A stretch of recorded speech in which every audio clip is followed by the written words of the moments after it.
These three, Anton Mizarek, Laura Berryhill, and Alyssa Narum. Yeah, thank you all so much. And they'll be here, we'll tell you more about it later, but they'll be here after our social hour for an ecstatic kirtan concert. So, good morning. Congratulations for coming out in the rain, although it looks like it might be getting sunny. You brought the sunshine. Welcome to Unity of Medford in partnership with CSL Rogue Valley. I usually say that the opposite way, but I'm doing a lot of things different today. I am Kimberly Hawkins, Senior Minister here. It's my honor to welcome each and every one of you, no matter where you may happen to be on your own personal spiritual journey. We believe in one divine power, many paths, and we all choose a slightly different one, don't we? We are a radically inclusive, spiritually progressive faith community. We teach tools in our classes to transform our personal lives and help make a world that works for all. If you're here for the very first time, we'd love you to raise your hand just so we can give you a little love. Welcome, welcome, so glad to have you. And keep your hand up if you would, because Vivian's coming around with a welcome packet. We're so glad you chose to join us today. I have a few people to introduce. On the platform with me this morning is Rev Kim Bebo, who will be doing our opening prayer and reading. And Reverend Michelle Arellano is here with us. She did a beautiful meditation this morning and is holding high watch, which means she's praying for everyone's highest and best good. Those in our sanctuary and those watching online, welcome to you as well. If you have not already done so, I invite you to please turn your cell phones off or in airplane mode. It is the first Sunday of the month, so we're going to sing happy birthday. Unfortunately, our baker, Ginny, is not here today. She and Alan are taking a break, but she will be here next week with her delicious birthday cakes. But if you have a birthday in March, would you kindly stand so we can sing to you? The last line is, happy birthday, we sure do love you. Yeah, Ingrid, all right. Happy birthday to you. Happy birthday to you. Happy birthday, happy birthday. We sure do love you. All right, and I've just been reminded by our musicians that I was so eager to get up here that I forgot to let them do their opening song. So you all get to stand up. Yeah, we were doing things differently today. So you want them to stand for the opening song, and then should we go right into the meditative song? Okay. Yeah. Okay. All right. You'll stand and then Take it you'll away. sit. Stand Here we if go. you are willing and able, and we will all sing together.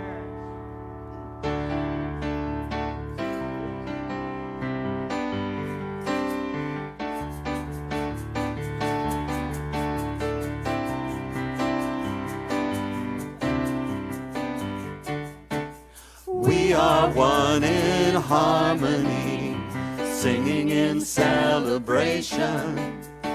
We are one in harmony, singing in celebration. We are one, singing in celebration. We are one, singing in love. Who we are is ever free, one with all creation. Who we are is ever free, one with all creation. We are one, singing in celebration. We are one, singing in love. We are one in harmony, singing in celebration. We are one in harmony, singing in celebration. We are one, singing in celebration. We are one, singing in love. Who we are is ever free, one with all creation. Who we are is ever free, one with all creation. We are one.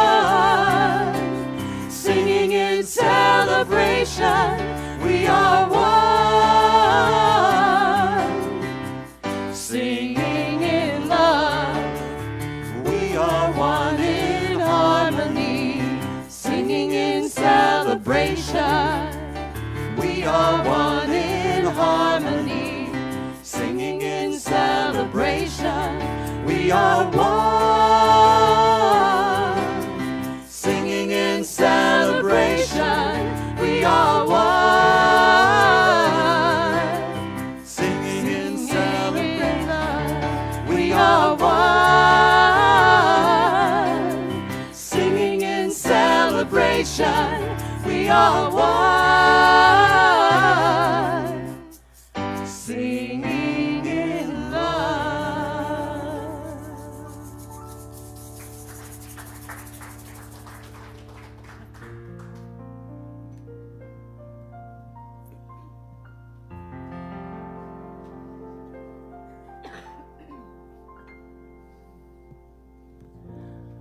Our Father, who art in heaven, hallowed be thy name.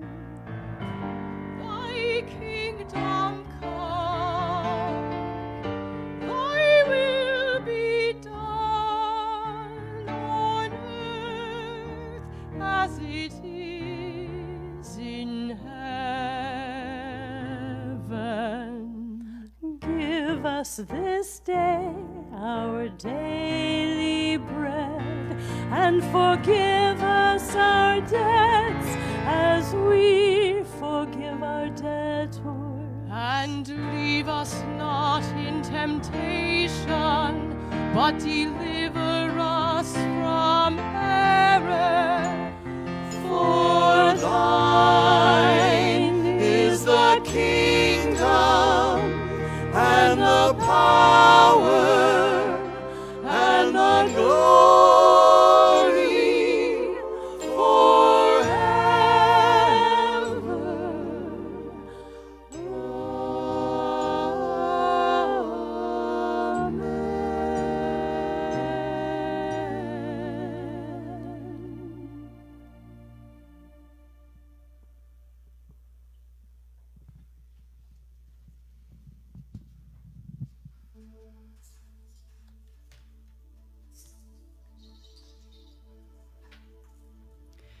And in this moment, in the presence of all who are here in this moment, including the Spirit, we are one in that ever-loving, everlasting beauty of Spirit.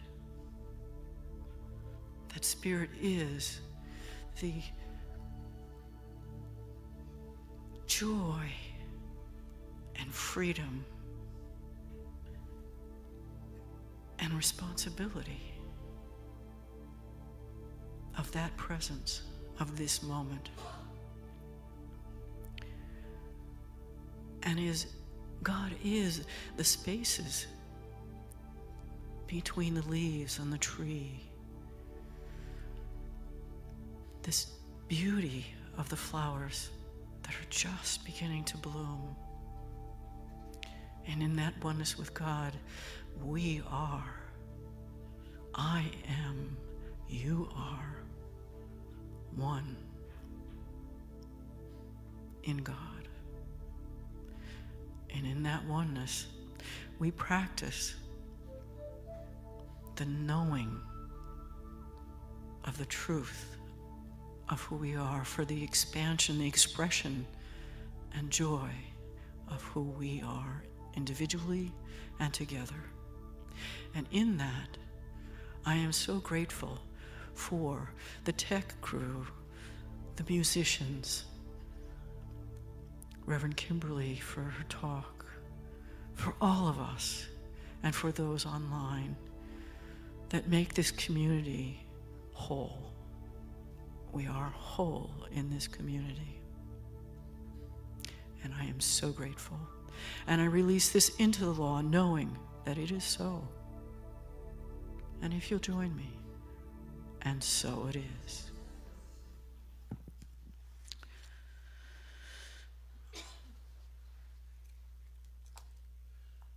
And I welcome you. I just need to have my eyes here. I'm reading from the Science of Mind textbook. And it is the last paragraph, almost the last paragraph of the whole part about who we are, or who Ernest Holmes saw us to be. A new light is coming into the world. We are on the borderland of a new experience. The veil between spirit and matter is very thin. The invisible passes into visibility through our faith in it. A new science, a new religion, a new philosophy are rapidly being developed. This is in line with the evolution of the great presence, and nothing can hinder its progress. It is useless, as well as foolish, to make any attempts to cover this principle or to hold it as a vested right of any religion, sect, or order. The truth will out. The Spirit will make itself known. Happy we are if we see these things which, from the foundation of the human race, have been longed for by all aspiring souls. You are those aspiring souls. We are, as a global nation, those aspiring souls. And so it is.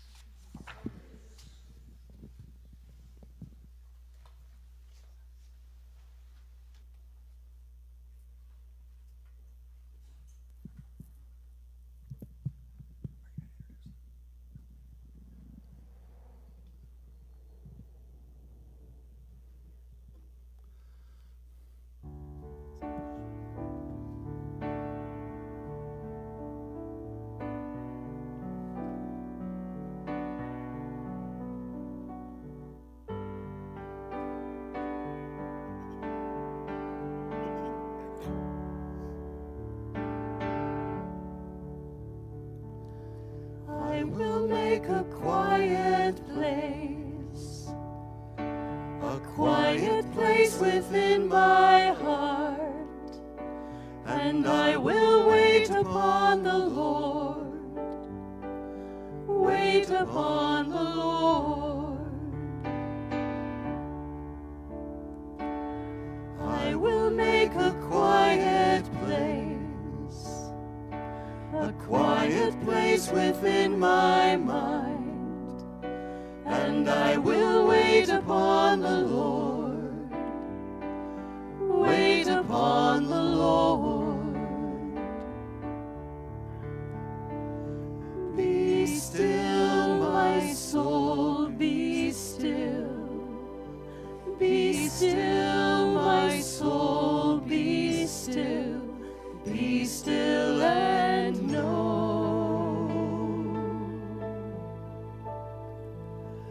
I will make a quiet place within my life, and I will wait upon the Lord, wait upon the Lord. I will make a quiet place within my heart, and I will wait upon the Lord, wait upon the Lord. I will make a quiet place within my mind, and I will wait upon the Lord, wait upon the Lord. Be still, my soul, be still. Be still, my soul, be still. Be still and know. I will make a quiet place within my life, and I will wait upon the Lord,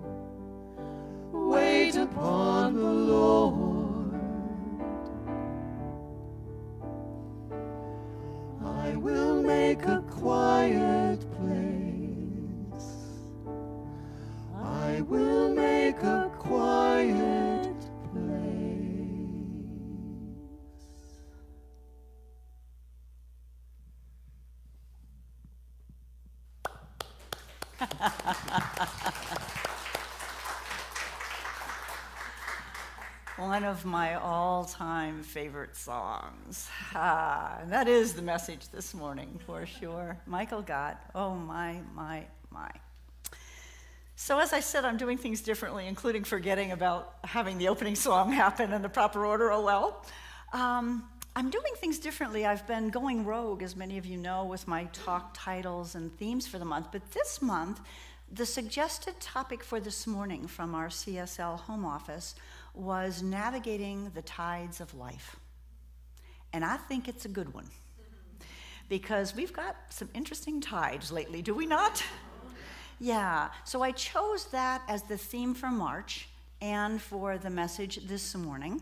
And I'm going to do things a little different in that I'm going to do a short message, about 10 minutes, and then a process, and then a meditation using excerpts from our book of the month, which is Eckhart Tolle's Stillness Speaks. Yeah, so it's kind of what I need, and I'm guessing if it's what I need, it may be what some of you all need as well. So navigating the tides of life. When I looked at that title, for some reason I thought of mariners and sailors on the seas in days of old, and how they would navigate, of course, would be by the stars, the constellations. So it was kind of a combination of understanding the science of constellations and their own intuition, because there weren't weather reports they were getting, via the radio or anything like that. And I love that kind of metaphor for looking to the heavens for guidance. I will make a quiet place and wait upon the Lord. Gosh, that's kind of hard these days, isn't it? I guess it's challenging in general for some of us, but a little bit hard. So to me, this navigating the tides of life means, how do we find our way through turbulent times? How do we do it peacefully? How do we keep our equilibrium, our equanimity, our compassion? How do we stay afloat, if you will, if you want to extend the metaphor of navigating the tides? So without a GPS screen to look at, the sailors looked to the heavens. And I, for one, am glad we have GPS technology, because I was not born, as some of you may know, with a very good sense of direction. So I do rely on my GPS to get me from point A physically to point B physically. However, when we talk about the greater decisions in life that we have to make, a GPS is not going to help us, is it? What's going to help us is tuning in, to looking up, to relying on the heavens, if you will, and we believe that that's not only up there, but it's also in here. It's that still, small voice within. I will make that quiet place and wait upon the Lord. So what I'd like to present in my 10 minutes here are 3 ideas that I think are helping me ground myself and navigate the tides we're in right now, and hopefully will help you. Some of this is not new stuff. There really is nothing new, spiritually speaking. There are truths that are eternal truths, but I'm hoping that this reminder will help us a bit. We can go over spiritual principle again and again, but unless we put it into practice, it's pretty useless, isn't it? Ernest Holmes always said, with all the studying and getting, we should get the practice. When I was a member of the big Unity Church in Phoenix, Arizona, there was a sign out front that said something like, Unity Church of Phoenix, practical Christianity. So not just Christianity that we read and study, but Christianity that we live, principles that we live. So the first principle I want to talk about today is non-judgment. Oh boy. Yeah, non-judgment. And the idea that we don't know. We have these limbic reptilian brains that love to judge, don't they? They like to single out and judge, and their survival mechanisms, they always look for what's endangering us and what's wrong. And so in some ways we need them. We need them maybe when the house is on fire, or when there's a tornado coming. We need to protect ourselves from the proverbial saber-toothed tiger. But most of the time, this limbic brain does not serve us well.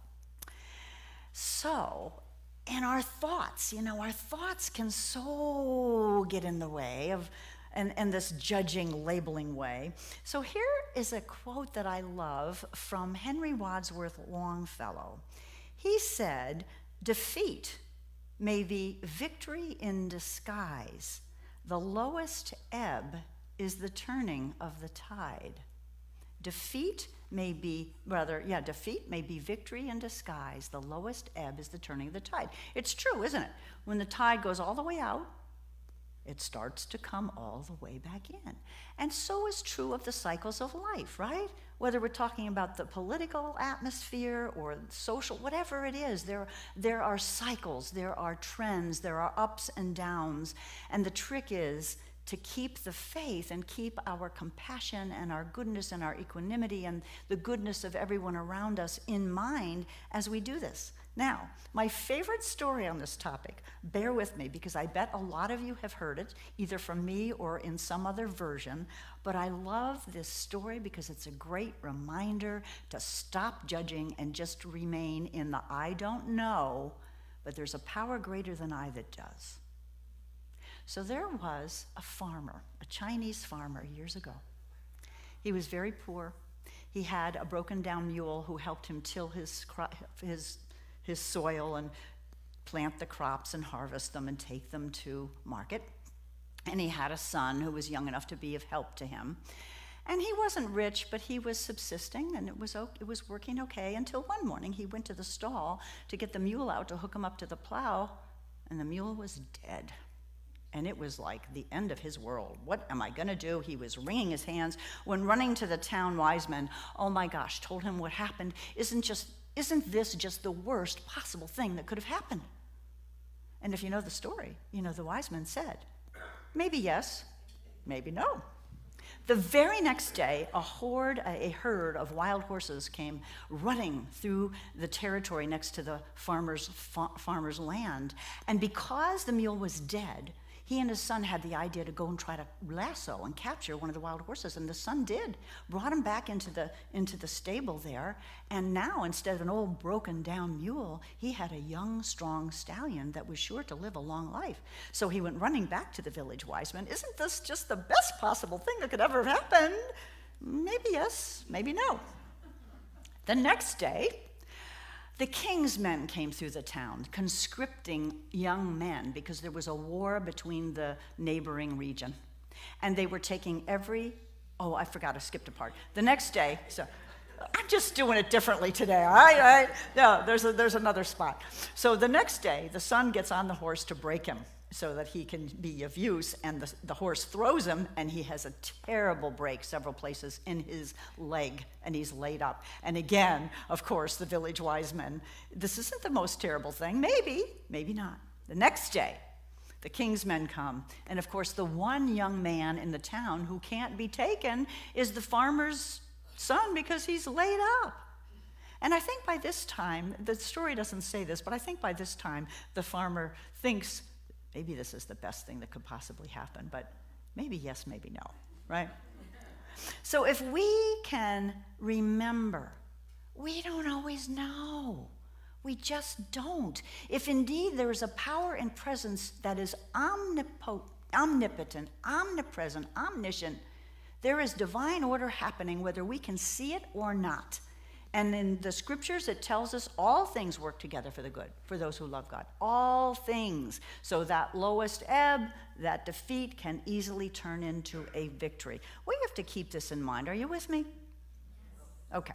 So number one, not judgment, keeping that I don't know mind, and I'm comfortable not knowing. All right. Number two, this is another challenging one, accepting what is. Living in the now. The Buddhists preach about non-resistance, non-attachment, right? We don't get too attached because attachment and resistance are what cause suffering.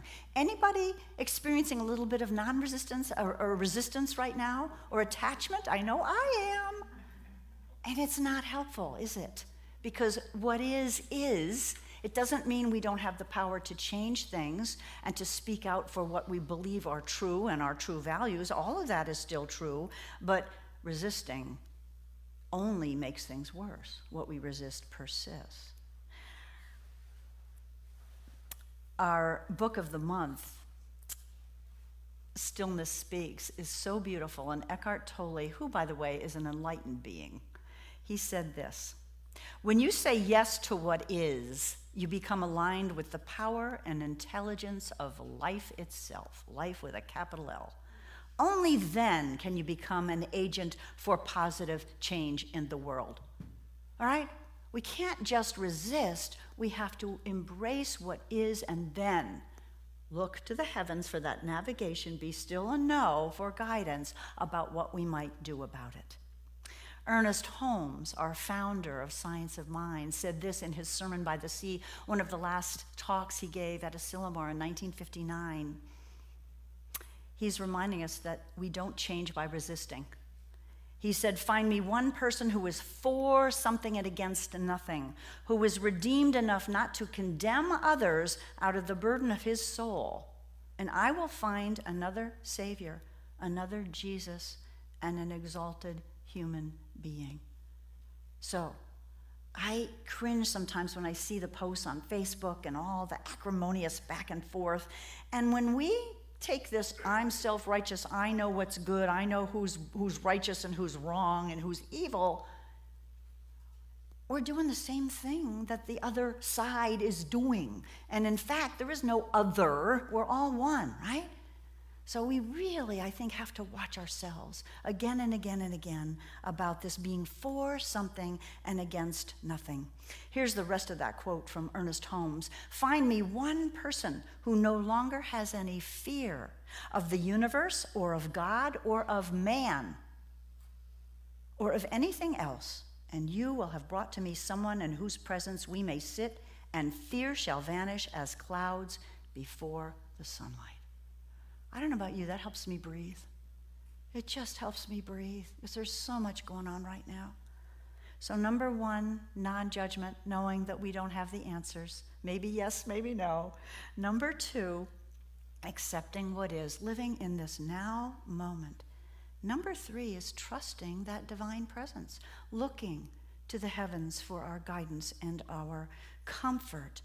Understanding while we do that the essence of who we are, the eternal essence of our soul, is unalterable, unassailable, unable to be harmed, right?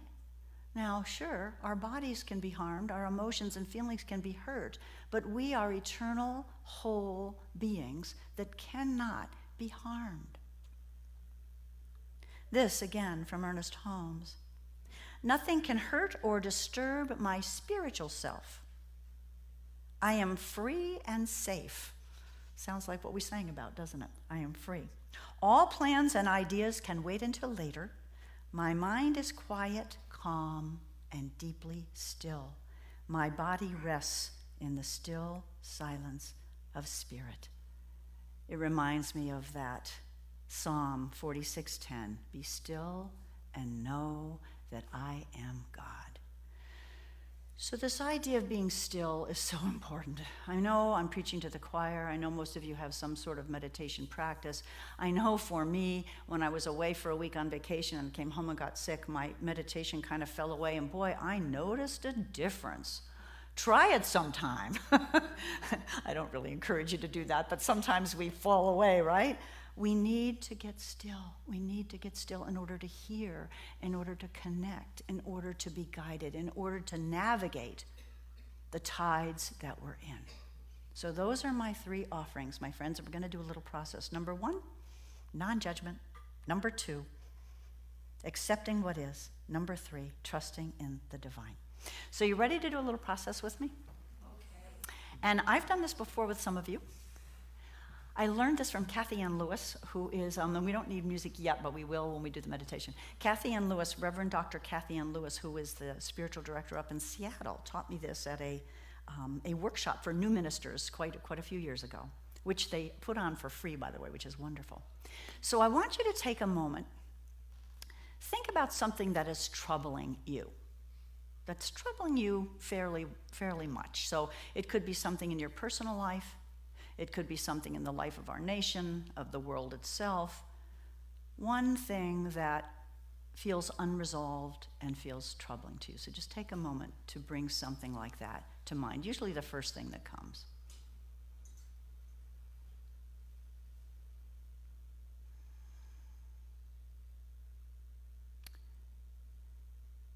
invite you to look down toward the floor. Just cast your glance down, eyes open.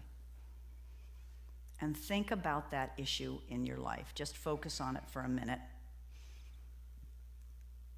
And as you do that, notice how you feel about that situation.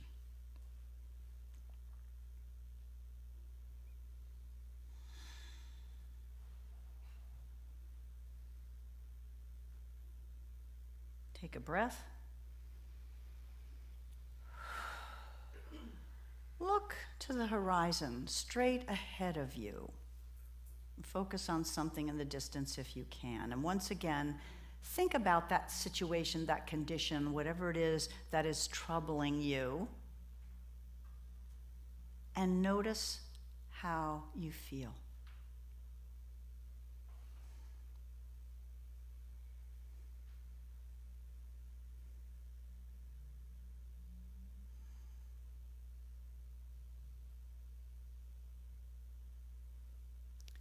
Take another deep breath in.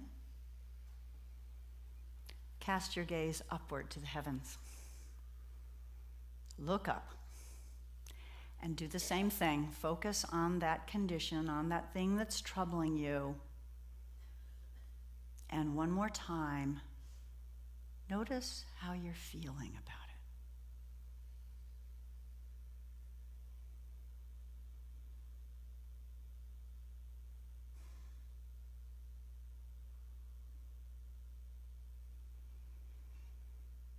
Another deep breath in, let it go. Anybody? What difference? Any difference? Mary? Extremely sad the first time. I'm going to repeat so people can hear. Extremely sad the first time. The second time, still sad, but not as much. Still sad, but not as much. And the third time, a little sadness, but very little. Very little sadness. Okay. One more person to have a different way to put it. I think this is a common experience. Yes, Stephanie. So the first time I felt really stuck and hopeless. Stuck and hopeless. Second time I felt like, maybe there's some hope. I didn't feel as stuck. Maybe there's some hope. And when I looked up, the problem was gone. When she looked up, the problem is gone. Thank you. Thank you. And varying degrees of that, I'm sure. But isn't it interesting that just that physical gesture, because I think when we get internally upset and our monkey minds run and we get into that anxiety and shallow breathing and our limbic system is in full force, and then when we finally get to breathe and look up, our parasympathetic nervous system kicks in and we go into that relaxation response, that rest and digest response, where we can think clearly and, of course, where we know that there are answers bigger than our little minds can conceive. So maybe we should add number 4 to our little list of practices, which is to look up. Look up. All right. What I'd like to do now, with the help of our music team here, is do about a 10-minute meditation. I've written out excerpts, some of my favorite excerpts from this book of the month. Now, mind you, this book was written in 2003 by Eckhart Tolle. It's an old book. But as I said before, spiritual truth doesn't change, does it? I want to first read you, before we start the meditation, something in the introduction that really got me. Tolle writes, these are, by the way, he says the book isn't necessarily meant to be read front to cover. It's meant to be savored. And he likens what the sayings in here to the sutras, like the Hindu sutras, which means pithy, short, spiritual truths. And I'll read to you because he explains more in here. He says, just like the ancient sutras, the writings contained within this book are sacred and have come out of a state of consciousness we may call stillness. They came to him, these words, from his state of stillness. Unlike those ancient sutras, however, they don't belong to any one religion or spiritual tradition, but are immediately accessible to the whole of humanity. There's also an added sense of urgency here. The transformation of human consciousness is no longer a luxury, so to speak, available only to a few isolated individuals, but a necessity if humankind is not to destroy itself. I think those words are probably more true today than they were in 2003 when he wrote them. At the present time, the dysfunction of the old consciousness and the arising of the new are both accelerating. Paradoxically, things are getting worse and better at the same time, although the worse is more apparent because it makes so much noise. Wow, huh? So again, it's consciousness that makes changes. It's not running around and reacting, but it's responding from that place of stillness and clarity. Stillness, so important. So I'm going to invite you to get as comfy as you can in that seat of yours. We're going to have our beautiful music and bowls here to support us. I'm going to read the heading. This comes from different chapters in this book, and I highly recommend purchasing it and buying it. It's a lovely, lovely book. So Tolle is focusing in the first chapter about silence and stillness, and then about thoughts and letting go of thinking. And how we do that is in a meditative silence and stillness. Okay, so let's take a couple deep breaths as we prepare to go into the stillness. A deep breath in and a letting go breath out. And a couple more times.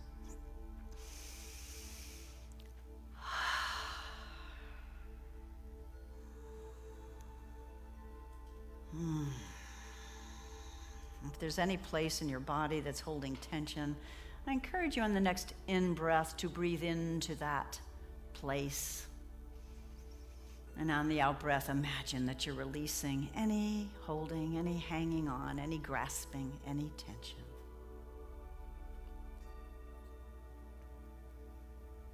And I invite you to continue to just be relaxed, let go, as you listen to these words.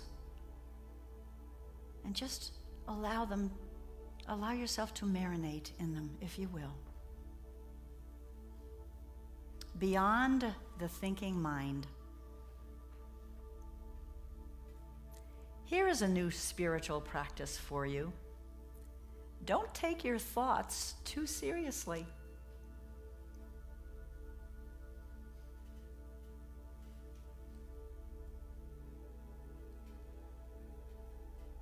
The thinking mind is a useful and powerful tool, but it is also very limiting when it takes over your life completely, when you don't realize that it is only a small aspect of the consciousness you are.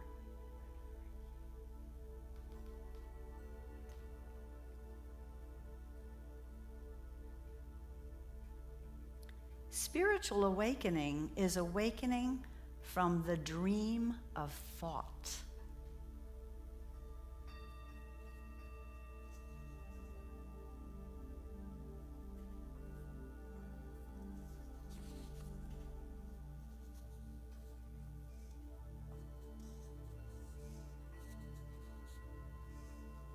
You may have overlooked that brief periods in which you are conscious without thought are already occurring naturally and spontaneously in your life. To the mind, that is not significant.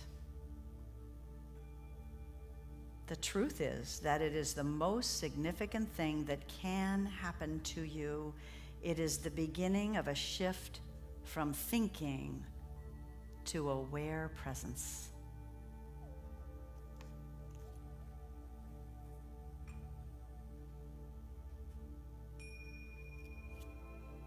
Become at ease with the state of not knowing.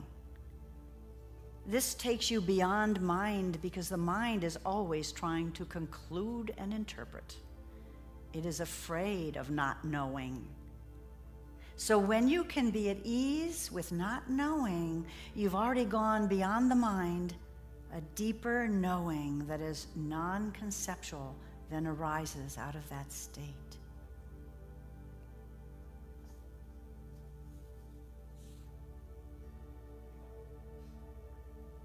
artistic creation, sports, dance, teaching, counseling, mastery in any field of endeavor implies that the thinking mind is either no longer involved at all, or at least is taking second place. A power and intelligence greater than you and yet one with you in essence takes over. There's no decision-making process anymore. Spontaneous right action happens and you are not doing it. Mastery of life is the opposite of control. You become aligned with the greater consciousness. It acts, speaks, does the works.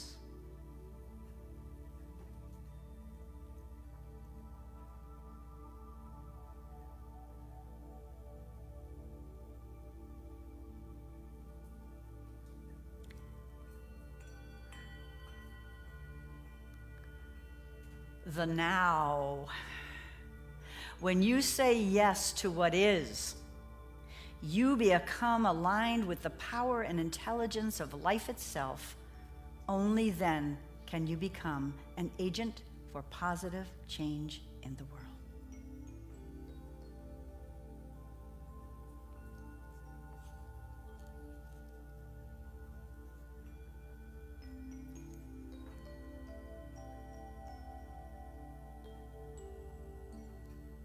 Acceptance and surrender. Your acceptance of what is takes you to a deeper level where your inner state as well as your sense of self no longer depend on the mind's judgments of good and bad.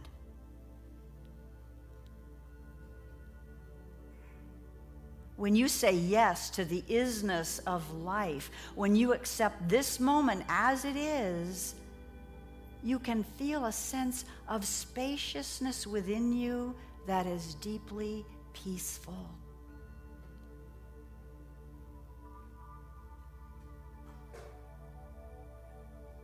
When you completely accept this moment, when you no longer argue with what is, the compulsion to think lessens and is replaced by an alert stillness.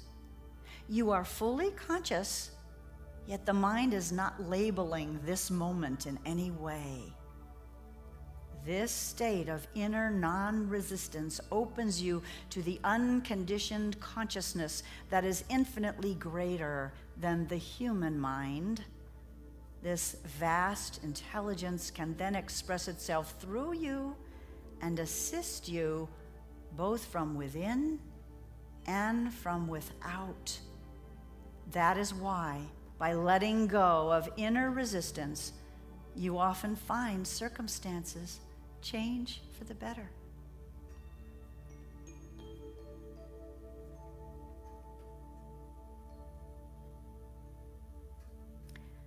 Surrender comes when you no longer ask, "Why is this happening to me?"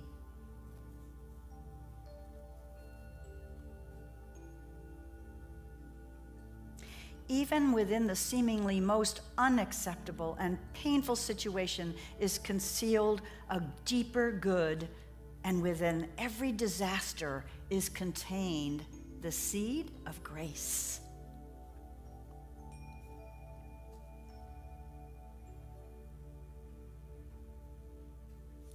Throughout history, there have been women and men who, in the face of great loss, illness, imprisonment, or impending death, accepted the seemingly unacceptable and thus found the peace that passeth all understanding.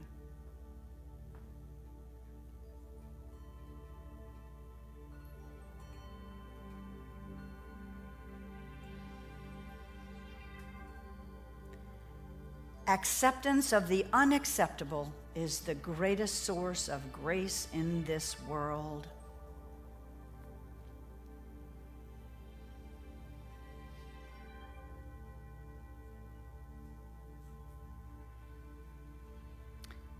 Whatever you accept completely will take you to peace, including the acceptance that you cannot accept, that you are in resistance.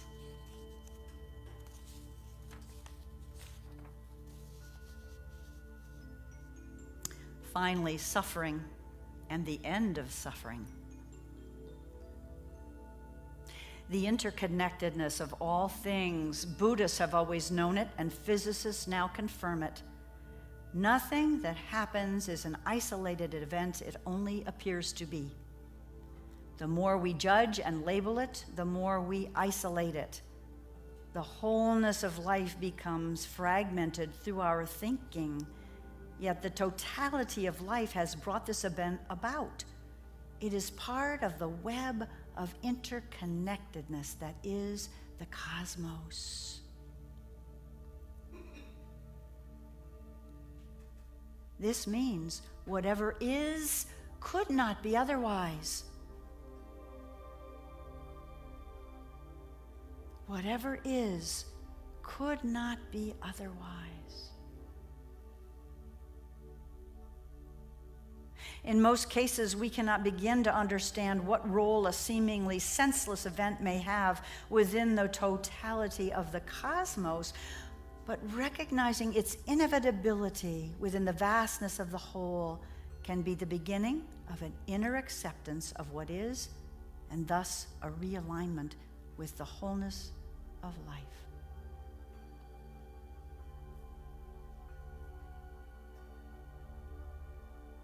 True freedom and the end of suffering is living in such a way as if you had completely chosen whatever you feel or experience at this moment.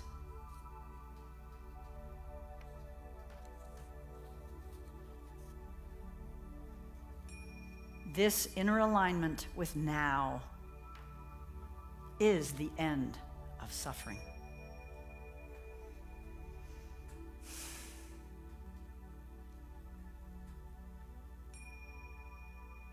Take a deep, deep, deep breath and let it out.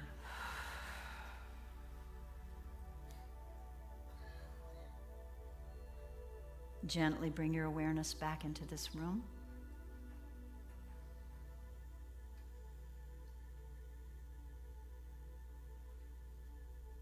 And so before I go into prayer, just a reminder for me and for all of us that to navigate the tides of life, we need to accept the low tide as well as the high tide.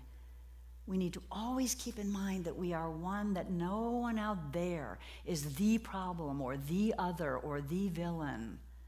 We are all children of the Most High, and yes, things are happening that are unjust, that are cruel, that are scary. But when we remember to go within, to look up, to listen, to be still, there is the peace always that passeth understanding. There is perfect guidance. There is a way through so that we can find our way through the turbulent times. We can stay in equanimity and compassion. We can stay afloat with our heads above the water, able to see the shining stars to navigate the tides of life. Let's go into prayer. We know there is, in fact, one power, one presence, one source of all creation. It is all-knowing. It is ever-present, always. And it's all-powerful. Through God, all things are possible, evidenced by the feelings that shifted as we looked up and broadened our horizon, our perspective. This power is freedom, it is joy, it is connection, it is goodness, harmony, order, and so much more. And it is the truth for each of us, whether it's someone we agree with politically or philosophically or not. We are all children of the Most High. We are all one with each other. When we remember that and live from that place, peace is possible, change is inevitable, and the flow of life takes care of itself, with us taking guided action as we are called to do. There is no trying to figure out and machinations of this monkey mind. There is simply a breathing, a being, a getting still. My prayer for all of us this week is that we are able to do just that, to be still and know that I am God. I am never alone. I am connected. I am part of the whole, as is everyone else. Be still and know that I don't need to resist or be attached to a particular outcome. I'm okay not knowing, because indeed there is a power and a presence, an infinite, vast, loving intelligence that knows. And it can know through me. It can know through us. So let us know that we can indeed navigate the tides of life, knowing that defeat can be victory in disguise. For the lowest ebb is the turning of the tide. I'm grateful for this philosophy. I'm grateful for this book of the month. I'm grateful for everyone here and watching online. I release this word now into the law, knowing as all prayers it's heard, it's answered, it's done in the mind of the divine. And I invite us to say together, and so it is. Amen. Thank you.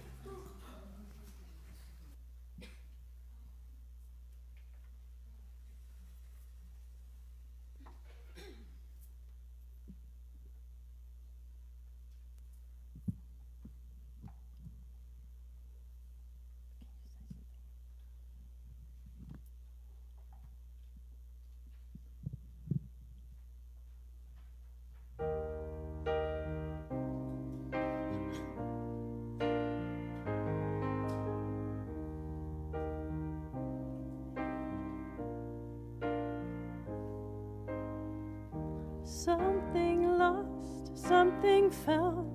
In a single moment, heaven fills your eyes. It's all around. For a single moment, can you hear your heart in the quiet of your dreams? Keep a good heart. Let it be yours, let it be true. Keep a good heart, let it be happy. Keep a good heart, fill it with hope, see it anew. It is your heart to share. The sun reveals its brilliance like a diamond in the darkness, sending ripples through the cosmos to the edge of time. You've given it all away, what you never knew you wanted, what you always thought you had, but the heart remains. Keep a good heart, let it be yours, let it be true. Keep a good heart, let it be happy. Keep a good heart, fill it with hope, see it anew. It is your heart to share. Keep a good heart, keep a good heart. Keep a good heart. Sing along with us. Keep a good heart. Keep a good heart. Keep a good heart. Sing this one for deep inside. Keep a good heart. Keep a good heart. Keep a good heart. And sing this one for everyone you know. Keep a good heart, keep a good heart, keep a good heart.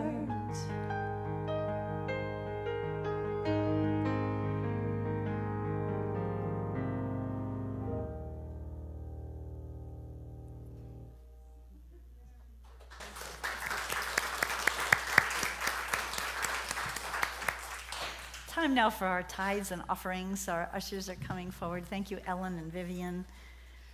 And just a big thank you to all those who continue to support us financially to do the work we do. This quarter, we tithe to our home office, and we also tithe to local organizations that share our mission. And this month, the board has indeed voted to support Unite, who works with immigrants and does really good work in the world. So if you'll say our affirmation with me, please. Oh, not up yet. There we go. Graciously I give from a place of love, knowing that as I give, so do I richly receive, and so it is.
Thank you all.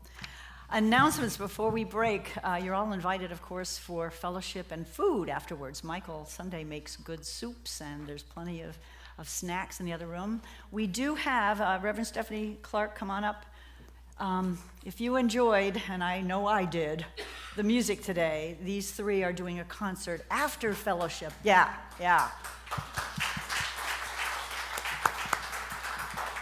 So, good morning, everybody. I want to encourage you to stay for the concert. So there's plenty of food for lunch, and the reason that I'm asking you to stay is because of what Reverend Kimberly was talking about. The world is, if we don't judge it, it seems to be, that's a good word, seems to be, going to hell in a handbasket. But it's only a seam, it's a seam. It's not a real thing, it's a seam. So what we can do here is make a difference. And I know that some of you probably are thinking, what can I do as an individual in the face of everything that's going on in our country specifically, but in the world as a whole? What can I do? I can raise my consciousness. I have the power to do that. And I can raise it so much faster in community with other like-minded souls. And Jesus the Christ said, where two or more are gathered, there I am. So if you gather here this afternoon with the beautiful voices and music of our wonderful musicians, team of musicians, we together will raise the consciousness of the entire planet. Amen. And that's actually what we're here for. So I'm hoping that you'll stay, and please join us in this magnificent work. Thank you. Thank you, Rev. Steph. And we're asking a suggested donation of $15 to $25, but no one is turned away, ever. A couple other things going on. Next Sunday, we're having a spaghetti feed fundraiser for our youth going to teen camp this summer. So Bring your appetites, and yeah, again, love offering. Poetry and Tai Chi have switched this week their schedules. So Tai Chi will meet at 10 a.m. on Tuesday. Poetry will meet at 11. That's a switcheroo in the schedule.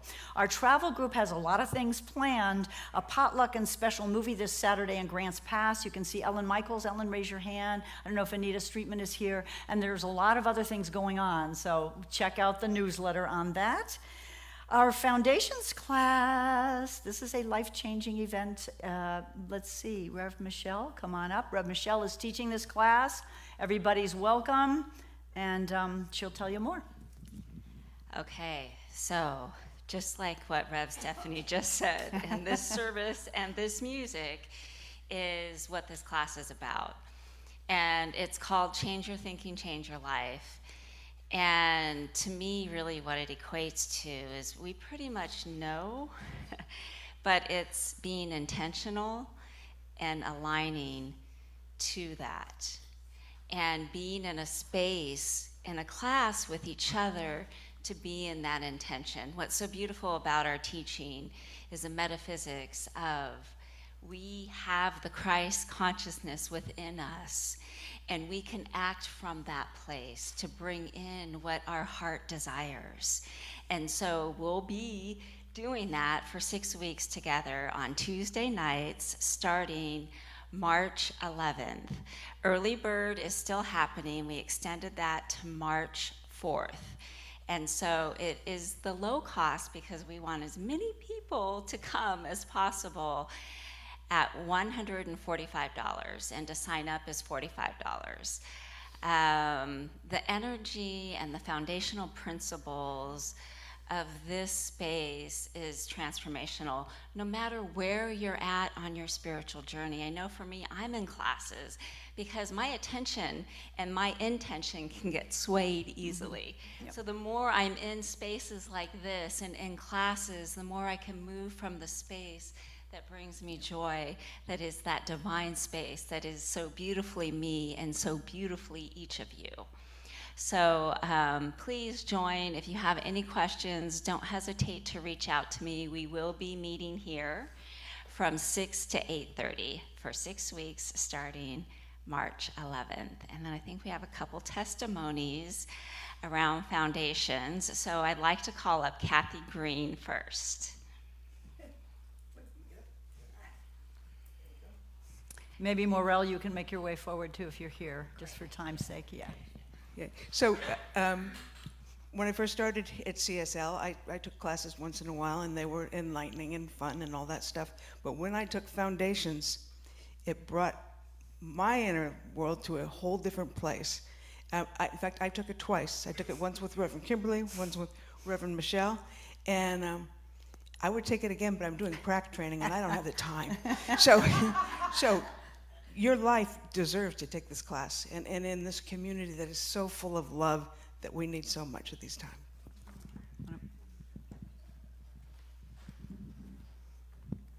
Sure, you gotta walk. Okay. I'm Morel. Some of you know me, some of you don't. I highly recommend this class. How many people have taken foundations or change your life, change your thinking, change your life? Quite a few. Oh. Awesome. That means there are a whole bunch more that haven't that can take this one. Plus, any of you extra who can do it again. It's a fabulous class. You will learn new things every time you take it. And I have to say, these classes have changed my thinking, and my life is completely transformed. So I highly recommend it. Thank you all so very much, Rev Michelle and you two. And just to clarify, the early bird price is $145 total. The $45 deposit is part of that. Okay, quickly. There is a prospective new members class happening on Sunday, March 16th. We are going to talk a little bit about what membership means, answer any questions you might have about New Thought or this community. There's no obligation. It's a prospective new members class. If you decide to become an official member, that would be great, and we will have a welcoming ceremony the following Sunday. So let me know. I don't think we have a sign-up sheet, but let me know if you'd like to be a part of that. There is a sign-up sheet in Bosworth Hall also for t-shirts for Unity CSL, and I think we need about 10 more maybe in order to make the 24, so please consider doing that. You want to order a size, one size bigger than what you normally do, but that is going to be really fun. And my Spirit Tours Egypt trip Zoom call is actually tomorrow night. It wasn't last week, as I was corrected on that. I think those of you are going on that great trip. No, I think that's it. There's a prayer.